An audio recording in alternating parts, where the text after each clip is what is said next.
to them by their oncologist. Unfortunately, most oncologists don't give the patients a real and scientifically accurate answer. Some oncologists even say, eat whatever you want.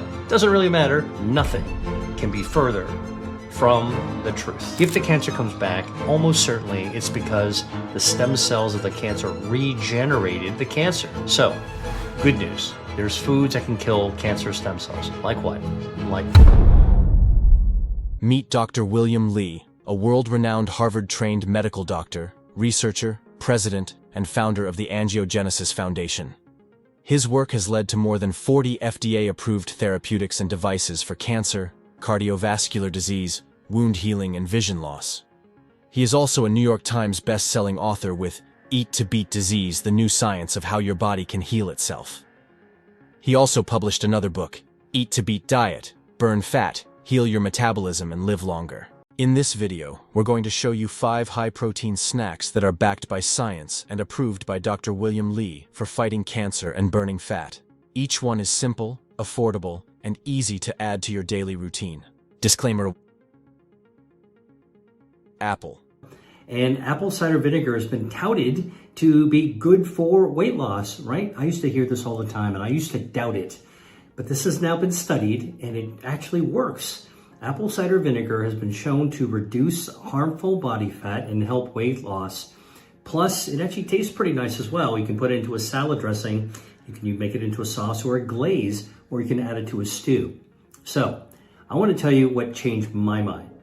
When I first heard that apple cider vinegar could help weight loss, and I was watching people that I knew swig down a spoonful of it in the morning, I thought that's gotta be rubbish.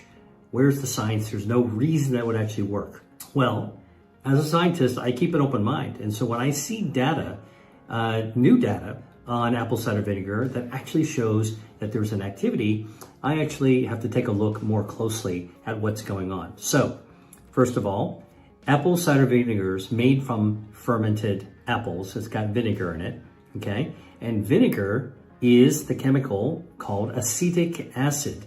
Acetic acid. And this simple chemical, acetic acid, prevents fat cells from growing up and from building up, storing itself in adipose tissue. The other thing that acetic acid has been shown to do is it turns down the genes, the DNA, that are responsible for lipogenesis, for creating new fat cells. And so acetic acid, which is found in apple cider vinegar, actually is like gene therapy. It turns down the genes that actually makes your fat grow as well. The other thing that acetic acid has been shown to do is it improves your body's response to insulin. So it improves insulin sensitivity.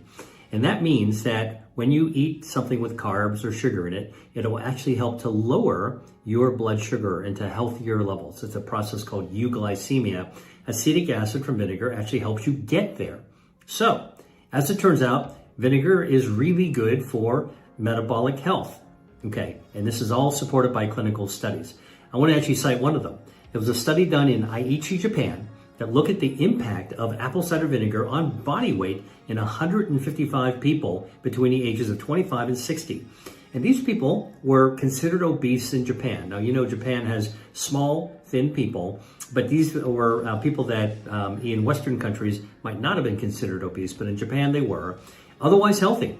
All right, and what they did, they broke these people into a couple of different groups. One group got low dose of apple cider vinegar. That's only 1 tablespoon. That's the low dose. And another group got 3 tablespoons of apple cider vinegar. That's the high dose. All right. Now what they did is they had the people consume the apple cider vinegar dissolved in a little bit of a beverage, water, so it actually prevents teeth damage. And what they did is they had these people, the subjects, consume apple cider vinegar 2 times a day, half of the glass of water in the morning and the other half at some point during the day. We've all heard the saying, an apple a day keeps the doctor away. But what if that apple actually helps fight cancer and burn fat too? According to Dr. Li, apples are one of the most powerful snacks you can eat, not just because they're healthy, but because of how they work inside your body. Dr. Li explains that apples help your body in 3 key ways. First, they're great for your metabolism. They contain something called chlorogenic acid, which helps break down harmful body fat. That means when you eat an apple, your body starts using more energy and storing less fat. He also talks about the skin of the apple. It holds ellagic acid, which helps protect your stem cells and supports fat burning even more. This only works well if you eat the peel, so it's best to wash your apples properly or buy organic if you can. Another compound in apples is procyanidins. These are powerful natural nutrients that activate brown fat. That's a type of fat in your body that burns calories instead of storing them. Apples are also full of flavonoids, quercetin, and vitamin C, all strong antioxidants. These fight off the damage that builds up in your body over time from stress, pollution, and unhealthy food. One of those antioxidants, quercetin, is especially helpful. It's been shown in lab studies to stop cancer cells from growing and spreading. Quercetin is found mostly in the peel, which is another reason not to throw that part away. Apples even help your immune system stay alert. Vitamin C, found in the flesh and skin, helps white blood cells do their job. These cells are your body's first defense against illness, including cancer. In the Journal of Food and Drug Analysis, researchers reviewed many studies about apples and cancer. One large human study showed that people who ate 1 apple per day had a 35% lower risk of colorectal cancer. But even more impressive, people who ate more than 1 apple a day had up to a 50% lower risk. In the same paper, scientists explained how compounds in apple skin, like fluoretin, can block cancer cell growth. One lab study showed that fluoretin stopped colon cancer cells from multiplying. It also helped them break down and die. Now let's talk about how to actually eat them. Aim for at least 1 apple a day, or a few across the week. You don't need to overthink it. Just make them a regular part of your snacks. Soy. Dr. Lee says soy is one of the most misunderstood yet powerful foods when it comes to fighting cancer and burning fat. Soy can help your body heal and protect itself in amazing ways, if you eat it the right way. Let's start with fat burning. Dr. Lee explains that soy is packed with protein, which already helps your body stay full and boosts metabolism. But soy goes even further. It contains natural plant compounds called isoflavones, including one called genistein. These compounds don't just act like weak estrogen, they also support your body's ability to block fat storage and boost energy use. The plant estrogens in soy are much weaker than human estrogen. They actually block the body's stronger estrogen from connecting to cancer cells. So instead of fueling the fire, soy steps in and turns the flame down. In the journal Reviews in Urology, researchers from the US and Japan looked at soy and prostate cancer. They compared men from Asian countries like Japan with those in the US. Even though both groups had the same hidden cancer rates at autopsy, men in Asia died far less often from prostate cancer. One reason? Soy intake. Asian men were eating over 50 milligrams of soy isoflavones every day, while the average American ate just 1 to 3 milligrams. That difference changed the way their bodies aged. In fact, Japanese men didn't have the same increase in prostate size as they got older. That's a sign of lower inflammation and hormone balance. Now, how can you eat soy in a simple, everyday way? Start with edamame, which are steamed or boiled soybeans. You can sprinkle them with sea salt and eat them as a snack. They're tasty and easy to find in the frozen section of most stores. You can also enjoy roasted soybeans, also called soy nuts. They're crunchy and full of protein. Try seasoning them with garlic salt or chili powder for extra flavor. Aim for 1 to 2 servings of soy per day and keep it as part of your weekly meal rotation. 3. Tomatoes. Tomato. Some of you might think that tomato is a vegetable, right? But it's actually a fruit. And tomatoes are pretty wonderful because not only do they taste good, but they've actually been shown to lower the risk of prostate cancer and breast cancer. So how does it do this? Well, tomatoes contain bioactives, and the secret to health in foods is often the bioactive. One of the bioactives in tomato is vitamin C. Vitamin C is a powerful anti-inflammatory substance. Another bioactive in tomato is called lycopene, which is a carotenoid. Now, lycopene does a lot of different things that are beneficial for the body. One of them is that lycopene protects our DNA against damage from oxidative stress, including ultraviolet radiation, like sun damage. That's right, eating tomatoes with the lycopene can protect us against damage from the sun. That means kind of like sunscreen, but from the inside out. So, sun exposure can damage your DNA. Lycopene protects your DNA against the sun damage. And you can actually eat tomatoes in order to be able to protect yourself and protect you from the inside out from sun damage coming from the outside. Now, how do I like to eat tomatoes? I like to eat tomatoes raw, sliced into a salad, Absolutely great way to get great flavor, great hydration, and the vitamin C is really good. But if you want to get the most out of lycopene, okay, that is that antioxidant. That's the one that helps to protect your DNA. You want to actually make sure you get as much lycopene as possible. How do you get the most lycopene out of a tomato? Well, you want to actually heat it, like cook it, saute it in a pan. And so you're actually cooking tomatoes like a tomato sauce, all right, like a sugo, and add a little bit of extra virgin olive oil. So here's what happens. The heat from cooking converts the chemical structure of lycopene, okay, which is natural, into a slightly different chemical structure, also natural, that your body loves to absorb. So when you cook tomatoes, you actually get more lycopene that's easier for your body to absorb. Add a little bit of extra virgin olive oil. You know why? Because lycopene is what's known as fat soluble, which means that lycopene likes to dissolve in oil. So when you actually cook tomato sauce, the lycopene converts into the part your body likes it, and you mix it with the olive oil, and now it really gets absorbed into your body very, very easily. And that's why, by the way, the Mediterranean diet is so healthy, and it's got so many tomato recipes in it. Usually the tomato is cooked, all right? Now, there are many varietals of tomatoes out there. If you go to your grocery store in the summertime or you go to the farmer's market, it's almost overwhelming how many different types of tomatoes there are. You'll see so many options. So I always ask, which one should I buy, right? So if you're sort of looking from the culinary side, I'll leave it up to you to figure out which one tastes the best.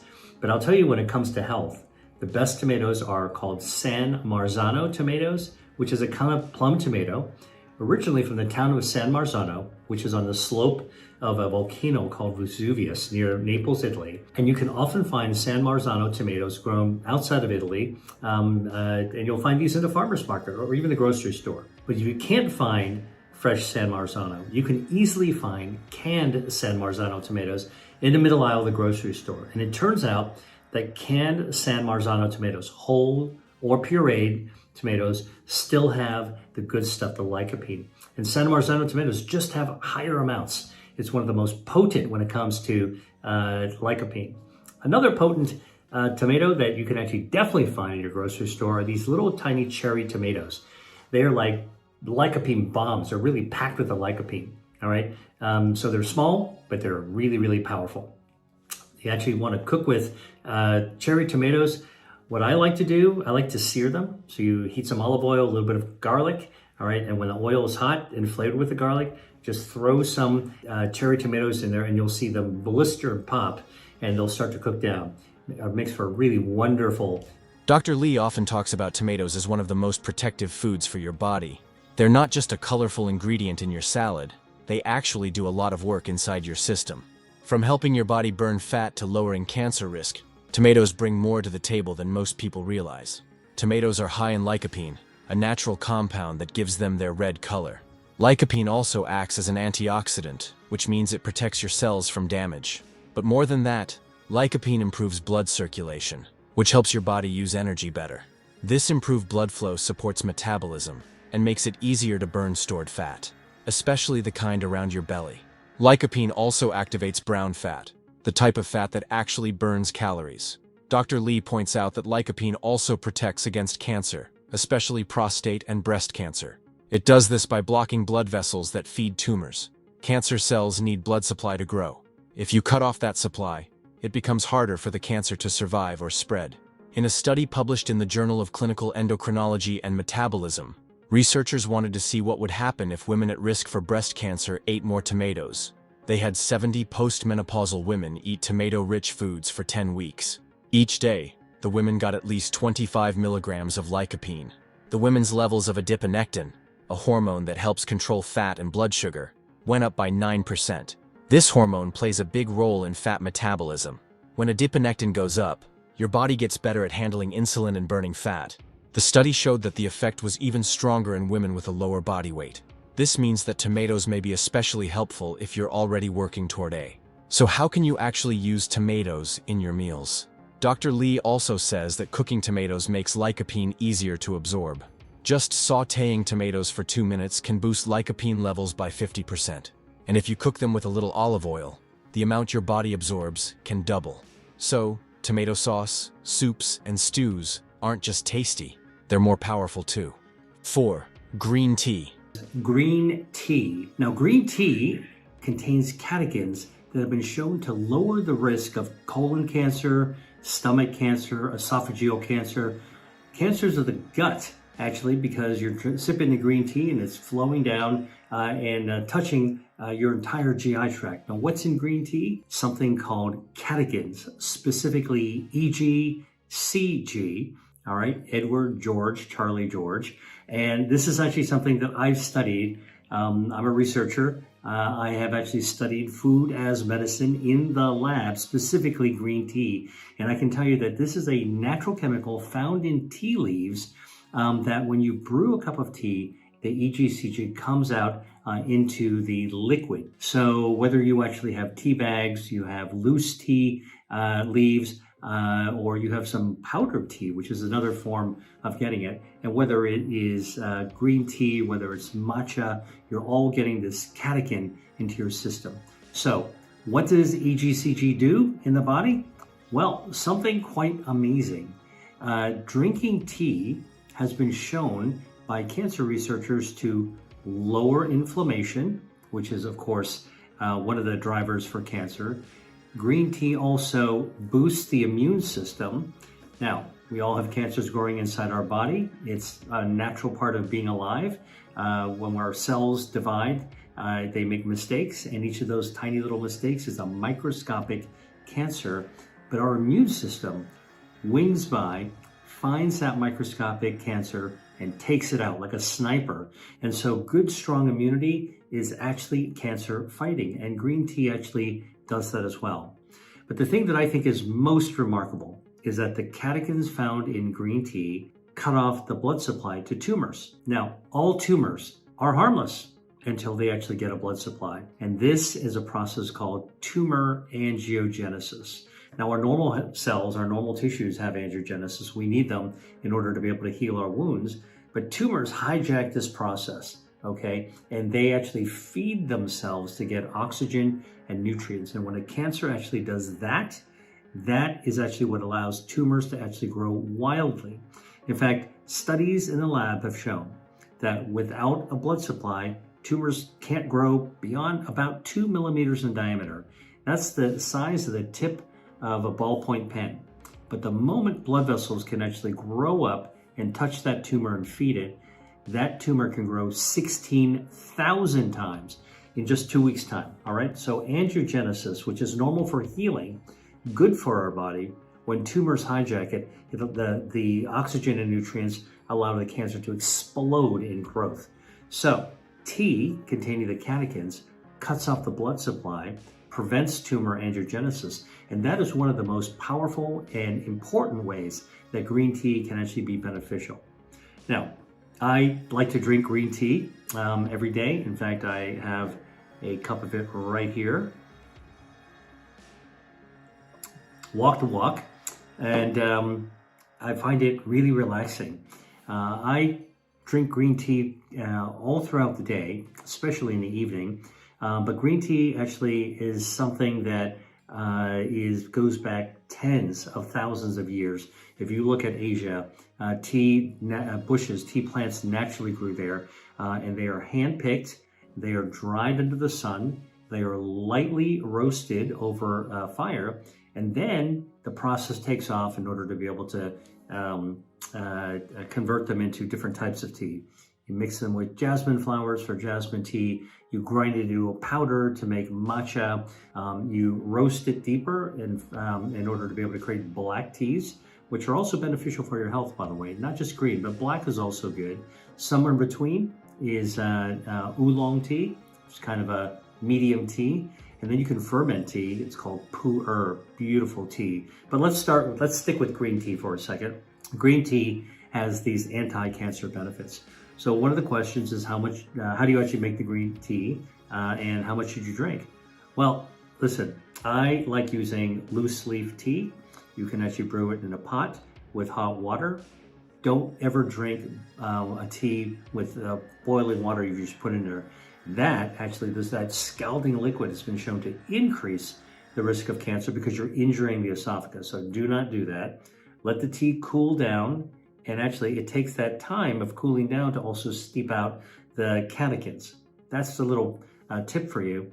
And if you're using a tea bag, you want to dunk the tea bag, all right, in order to be able to shake out those catechins into the liquid. When it actually is cool enough to be able to sip comfortably, then sip it. 2 to 3 cups of tea a day actually has been shown to be beneficial for many different types of conditions. But the most important thing that I like is that it tastes great and it's actually relaxing, okay? Dr. Lee calls green tea one of the most powerful natural tools we have for protecting our health, and for good reason. Green tea works inside your body in ways that can support fat loss, improve gut health, and even fight cancer. According to Dr. Lee, green tea contains special nutrients called catechins, especially one called epigallocatechin gallate. This is a type of antioxidant which helps your metabolism work better. It can activate brown fat, which burns calories to make heat. That means your body starts using stored fat just to stay warm. Over time, this helps reduce harmful belly fat. Green tea also improves digestion and gives your body a natural energy boost, thanks to a small amount of caffeine, but without the jittery feeling you sometimes get from coffee. Dr. Lee says green tea can support your gut bacteria. It has prebiotic fiber, which helps feed the good microbes in your digestive system. These microbes play a big role in fighting off disease, lowering inflammation, and improving your overall health. A strong gut also helps your body respond better to infections and even lowers your risk of getting sick from chronic conditions like cancer. A study published by the Journal of Cochrane Database of Systematic Reviews looked at over 140 studies involving more than 1.1 million people. These studies compared people who drank green tea regularly to those who drank very little or none at all. Here's what they found. People who drank the most green tea had a 17% lower risk of colorectal cancer compared to people who drank the least. In total, 16 studies looked at this specific cancer type and included over 600,000 participants. That's a large group, and the effect was still clear. The review also found that prostate cancer risk dropped by 27% in people who drank the most green tea. For oral cancers, the risk was 29% lower. These results were most noticeable in case control studies, which looked back at people's tea drinking habits over time. So how should you drink it? You can enjoy green tea the classic way, just brew it and sip. But there are also other ways to include it in your daily routine. You can also freeze it into popsicles for a healthy snack on a hot day. Some people even marinate their food in green tea, like chicken or tofu, for a light, antioxidant-rich flavor. Another tip from Dr. Lee. If you want to boost the benefits, drink green tea daily, not just once in a while. Aim for 2 to 4 cups per day if possible. 5. Pomegranate seeds. Pomegranates. Speaking about purplish, reddish foods, the pomegranate, also a tropical fruit, although you can find them in most grocery stores now. They are kind of like a big apple with a thick skin and a little bit of a crown at the very top. They're heavy. And you know why they're heavy? Because they're filled with seeds that around every seed is a little bit of liquid, and that's pomegranate juice. Now, these seeds and pomegranate juice are packed with bioactives. These are naturally occurring chemicals that give foods their biological punch. Okay, this is what you eat to beat disease. Are these foods with these bioactives, and in pomegranate, they're called elagitannins. Now, elagitannins also help to give the bite, the kind of acidity, and also contribute to the color of the pomegranate. You want to be careful when you actually eat and work with pomegranate, because that dye around the seeds will stain your clothes if you're not careful. All right, but absolutely delicious. You know, by the way, each seed looks like a little ruby, beautiful red color. You ever see pomegranate in salad? I had a Syrian salad the other day called fattoush, and it had little pomegranate seeds in it. So when you're eating the salad, you bite into it, these little ruby, fruity rubies, and an explosion of sweet flavor and juice. Absolutely delicious. Okay, so what do elagitannins do? Well, they do a couple of things. Pomegranate elagitannins have been shown to cut off the blood supply to tumors, all right, starve cancer, anti-angiogenic, and in fact, Clinical studies have even been done in men with prostate cancer showing that pomegranate juice can actually slow down the rise of PSA.